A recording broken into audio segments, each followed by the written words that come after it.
Hello, everyone. I just wanted to talk to you today about something that's happened in my life, away from computers. And that is, I bought a car. I bought a C8 Corvette 2LT Z51 in red mist metallic. It, I put 30,000 down and financed the rest. The total was $110,000. And I just want to talk about the process that went into buying this car. Now, this car isn't cheap. I'm completely aware of how expensive a C8 Corvette is. Um, but they're not that expensive. But I think that Chevy dealers have kind of lost the plot because while I was trying to buy from them, I had several interactions that just did not go well. Um, in fact, wound up buying my C8 Corvette from an Aston Martin Maserati dealer, of all things. I wound up doing this simply because every Chevy dealer figured that they were just, gonna milk me for money. I went to first couple of days that I was in the market of buying one of these cars. I went out and I went to this place just a little bit north of where I live. Um, and I walked through the door, and there was two of these C8 Corvettes, brand new, and they were available for purchase. However, the first one was sold out from underneath me. I was not allowed to buy it because, in the middle of negotiating about how to acquire the car, uh, a gentleman stepped in and said, "We actually just sold this, and we were working on the paperwork, and they were going to ship the car to Florida." Okay, well, I didn't buy that. And then they said, "Well, we have two of them. Would you be interested in the other?" Now, I like my cars to be a little bit of a darker metallic shade, so I wasn't exactly a fan of the bright red that the other car was, but it was a convertible 3LT, um, and it was pretty nice. But you know, as we were talking about it, the general manager came over with a piece of paper, and he wrote $30,000 markup and placed it on the car. Now, this car was priced at, I believe, $101,000.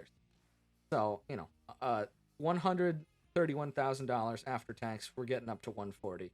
So I was not really in the mood to spend $140,000 on a car at this point. I do actually intend to buy a $140,000 car sometime soon, for use in a rental business, but that is besides the point. Um, I kind of just laughed at them, and I left them my phone number, and I said, if you can ever do anything better than that deal, I'll call me. And I left, walked out, and I got halfway home, and I had to stop for gas. I drove at the time a 2019 Dodge Challenger Scat Pack. It doesn't get the greatest gas mileage, especially when I'm driving it, because I kind of go ham.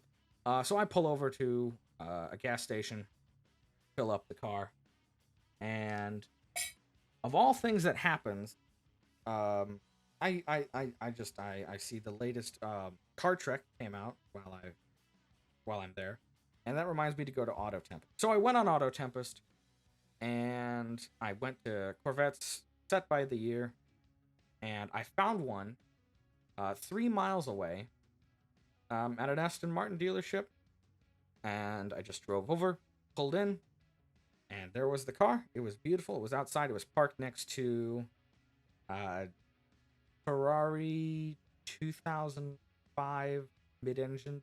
Not exactly familiar with Ferraris.